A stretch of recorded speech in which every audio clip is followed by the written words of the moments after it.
BRS నేత క్రిషాంక్ వ్యాఖ్యలపై Bhanuka Mallikarjun fire అయ్యారు. వాస్తవాలు తెలుసుకొని మాట్లాడారని సూచించారు.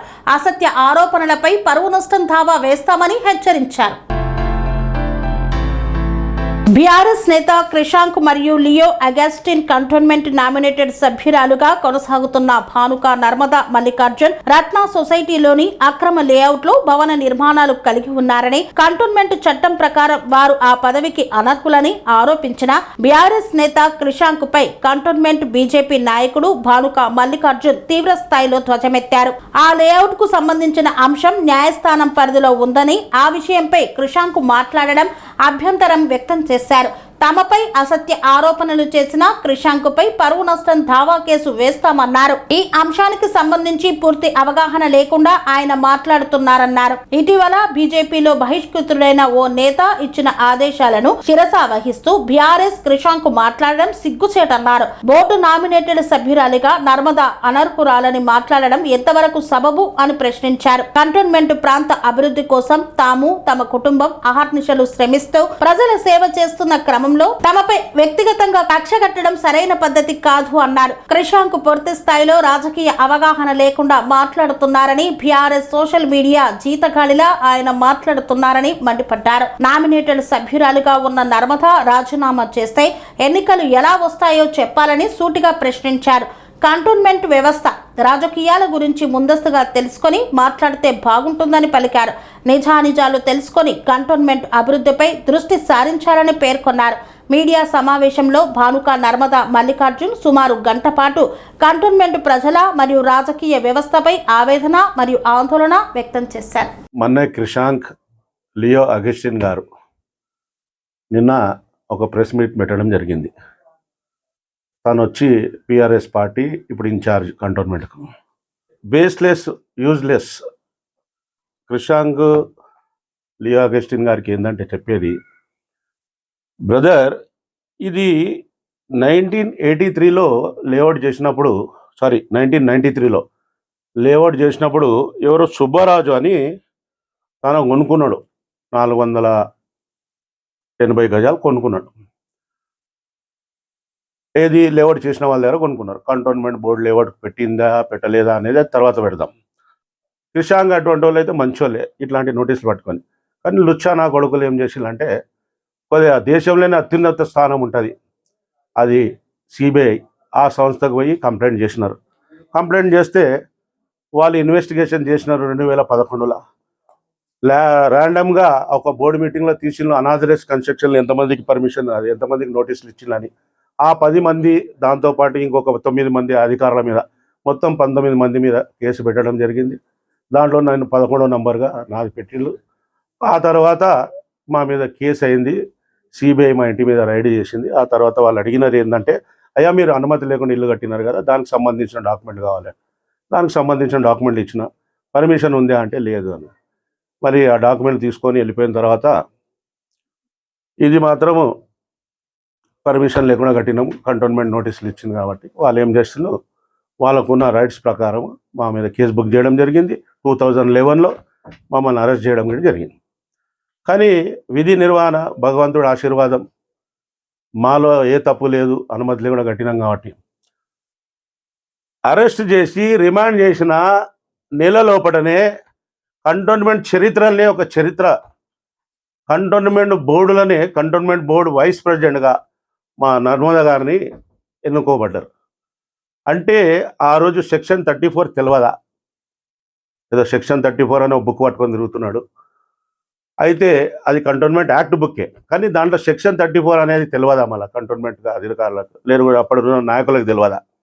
కోర్టులో కంటిన్యూ అవుతా ఉంది.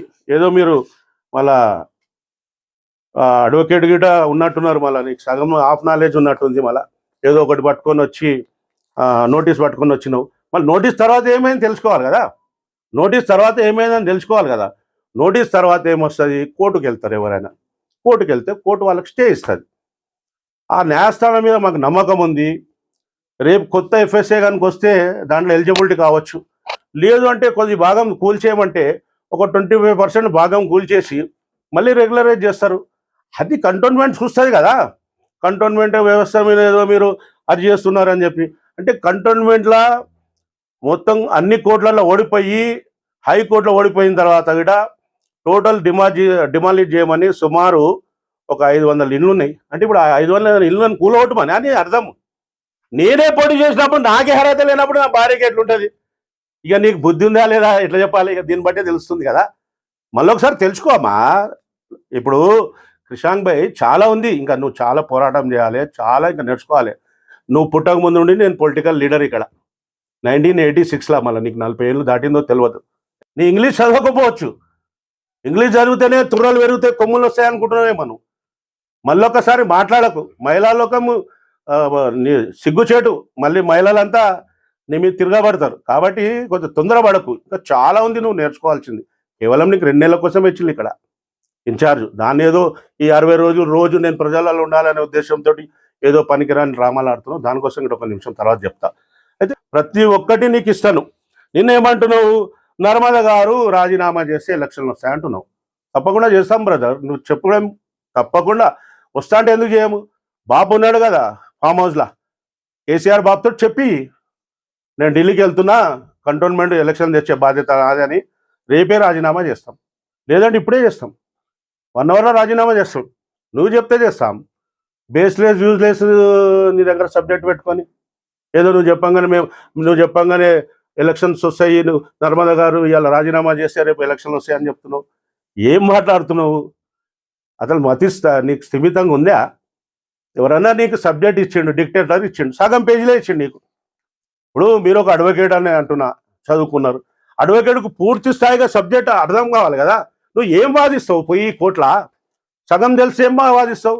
ఇప్పుడు వచ్చినావు టక్క ఫస్ట్ అంటావు ఇల్లు సబ్జెక్ట్ కాదంటావు, అది వదిలేస్తా అంటావు. సెకండ్ అంటావు భానుక నర్మదా గారు ఎలిజిబిలిటీ లేదంటావు. థర్డ్ అంటావు ఆమె ఎడ్యుకేషన్ లేదు, దాని క్వాలిఫికేషన్ లేదంటావు. ఫోర్త్ అంటావు రాజీనామా చేసి ఎలక్షన్లు వస్తాయి అంటావు. అసలు ఏది నువ్వు దేని మీద స్టాండ్ ఉన్నావు? నీకేం కావాలి? ఒక నామినేటెడ్ మెంబర్గా ప్రజాసేవ, నీలాగా ఒక నామినేటెడ్ నువ్వు కార్పొరేషన్ తెచ్చుకున్నావు, జీతం తీసుకున్నావు. మళ్ళీ నీ దగ్గర ట్రాక్ రికార్డ్ ఉందో లేదో చూసుకోపోయి జీతం తీసుకున్నట్టు. కానీ కంటోన్మెంట్లో నామినేటెడ్ మెంబర్గా నర్మదా జీతం తీసుకుందా లేదో చూడు. అట్లాంటివి ఎంక్వైరీ చేయమ్మా. పనికిరాని బేస్లెస్ ఎలిగేషన్స్ ఇవన్నీ ఎవడో డిక్టేషన్ ఇస్తే నువ్వు అనుకుంటున్నావు నీది గిట అవసరం ఉన్న రోజు అన్ని రికార్డులు చేసి పెట్టుకుంటాడు. వాడు ఎవడైతే ఉన్నాడో నీకు ఇచ్చే డిక్టేషన్ అని పెట్టుకొని నీ అవసరం కోసం, ఆయన అవసరం కోసం, నీ పార్టీలో ఏదైనా వాళ్ళ గురువు ఎవరైనా మళ్ళీ వాళ్ళ ఫ్యామిలీ వస్తే నీవన్నీ కూడా బట్టబయలు పెడతాడు క్రిషాంక్ గారు. బస్తీ బాట బస్తీ నిద్ర చేస్తే నిజంగానే అనుకున్నా అంతా బోకస్. ఎలక్షన్ స్టెంట్ మాస్టర్ నువ్వు. ఎలక్షన్ వచ్చినప్పుడే బస్తీ నిద్ర అంటావు, కథం మళ్ళా పోయినావు. ఇప్పుడు ఇద్దరు కోల్పోయింది అమ్మ, తండ్రిని కోల్పోయింది, చెల్లెని కోల్పోయింది. ఇద్దరిని కోల్పోయిన తర్వాత పుట్టడు దుఃఖంలా ఎలక్షన్ పోటీ చేస్తే మళ్ళీ ఎక్కడ పోయినా నువ్వు ఆ రోజు చేస్తున్నావు. ఇవాళ నీకు 2 నెలల కోసం కావాలని చెప్పి అందరి ఇళ్ళలో పోయి సమన్వయం చేస్తున్నా అంటున్నావు. ఏం సమన్వయం చేస్తున్నావు? వచ్చినప్పుడు అందరు చూపెడతాం. నువ్వు ఎన్నడన్నా ఎలక్షన్లో పోటీ చేసినావు? అసలు కంటోన్మెంట్లో కానీ ఎమ్మెల్యేకి కానీ ఎన్నడన్నా పోటీ చేసినావు? అసలు ఎలక్షన్లో పోటీ చేస్తే తెలుస్తుంది. ఒక గజ్జల నాగేష్ గారు ఉన్నారు, ఉద్యమకారుడు, అడిగినారు, టికెట్ ఇవ్వలే. నువ్వు ఇస్తే ఎంత, నువ్వు ఇవ్వకుంటే ఎంత? నా కంటోన్మెంట్ ప్రజల మీద నమ్మకం ఉందని ఇండిపెండెంట్ పోటీ చేసిండు. అది పోటీ అంటే. నువ్వు ఎన్నడూ పోటీ చేయలేవు. ఎన్నడన్నా పోటీ చేసినావా నువ్వు? పోయిండు, ఇండిపెండెంట్గా పోటీ చేసిండు, పార్టీలా సస్పెండ్ చేసిన, మళ్ళీ ఇదే ముఖ్యమంత్రి పిలిచిండు, అసలైన ఉద్యమకారుడు, నన్ను ఆ రోజు ఆదుకున్నాడు అని చెప్పి మళ్ళీ ఆయనకు నామినేటెడ్ కోఆపరేషన్ మెంబర్ ఇచ్చిండా లేదా? డిస్క్వాలిఫై ఏంది అనేది అప్పుడు చూపెడతా. నువ్వు అంటున్నావు కదా డిస్క్వాలిఫై 34 సెక్షన్ ప్రకారం మస్తు పెట్టిండు. 31, 32, 33, 34, 35 పెట్టిండు. ఎవడు నీకు డిక్టేషన్ ఇస్తాడు? అక్కడికి వెళ్ళి తెస్తూ 2 పేపర్లు మాట్లాడుతూ వచ్చి చెప్తాడు, రికార్డ్ చేస్తూ ఉంటావు, అది చూపెడతా ఉంటావు. ఏమంటున్నంటే అది మొగతనం అంటే అది. పార్టీ ఇయ్యకపో, నీకు ఆ రోజు కాంగ్రెస్లో ఇచ్చినట్టే ఇచ్చి గుంజేసుకుంది. ఆ రోజు పోటీ చేసేది ఉండే. ఈ రెడ్ కలర్స్ నేను కట్టుకొని పోయి ముఠామే సింగ్ లెక్క ఒకసారి యాక్షన్ చేస్తా, ఒకసారి గబ్బర్ సింగ్ లెక్క కండు వేసుకొని పోయి చేస్తా యాక్షన్ అంటే అది కాదు కదా. ప్రజలకు ఎట్లా సేవ చేయాలనేది ఒక గృహిణి, ఒక మహిళలకు అన్నీ తెలుసు.